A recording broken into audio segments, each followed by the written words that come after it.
You know, I've been looking around YouTube and I'm finding all kinds of explanations for physics and calculus and distance, velocity, and acceleration. I just want to make it very simple for you. We're going to be doing problems in calculus that use physics as an example for how great calculus is. But it's still just basic calculus. And you're going to apply it in life in a million places because physics is awesome that way. But here's all you need to understand. Let's just take away all the stupid visuals and all the complexness, okay?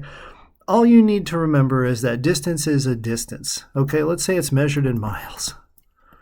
Well, you can't just teleport places in the real world. You can't just appear in one place from another. You have to travel there. And that's because the derivative, and we're going to say in terms of time, because in real life we do things in terms of time, is velocity.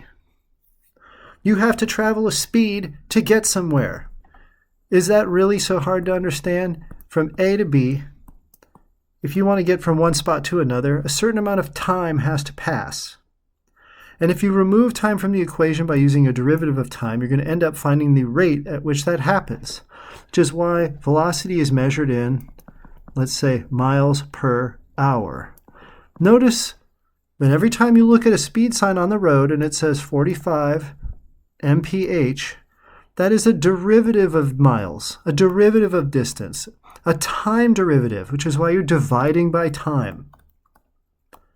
If you travel 45 miles per hour and then you multiply by hours, then the units cancel out and you get a distance of miles. That's how speed works. It's really, really simple. So velocity is a derivative of distance. And if I give you a distance that's, say, like natural log of x, then you can find velocity by taking the derivative because we already learned how to do that. It would be 1 over x. It's just an example. Bizarre one, but I'm choosing it on totally random terms. And you know what? Velocity doesn't come from nowhere. You don't step on the velocitator. You step on the accelerator because velocity is created by acceleration, okay? And acceleration is measured in miles per hour, which is more easily written like per hour squared as a unit. It's not actually squared, but they don't know how to do it otherwise, right? And that means that acceleration is the derivative of velocity, or the second derivative of distance. Acceleration is how you start from nothing and you create a velocity. Acceleration creates velocity. Velocity creates distance.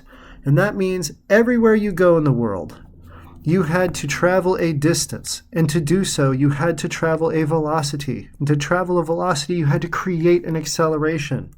You step on the gas, you get up to speed. Now, one way to graph that might be something like this. Remember, derivatives, think of it real simple like this. Let's say that you have an x squared. What's the derivative of x squared? Let's say that your distance is x squared. You get a parabola, right? Well, your velocity is the derivative of that, which the power rule says would be 2x. So that would be a line like this. Your velocity is increasing over time. It's slowly climbing vertically. And that's why your distance is climbing exponentially, because you're adding a bigger speed every second. Well, what's the derivative of 2x? That would just be 2. So your acceleration is going to be some static value.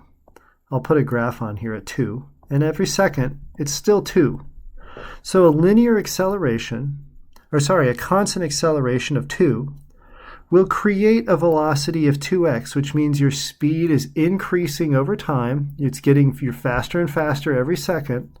And that faster and faster speed is creating an exponentially increasing distance, which is why the power rule is such an obvious way to view this. You see, acceleration creates velocity. Velocity creates distance. But we can't measure acceleration easily. You can't look over at someone and say like, oh, he seems to be speeding up at 3 knots per second squared. That's a ridiculous, who could do that?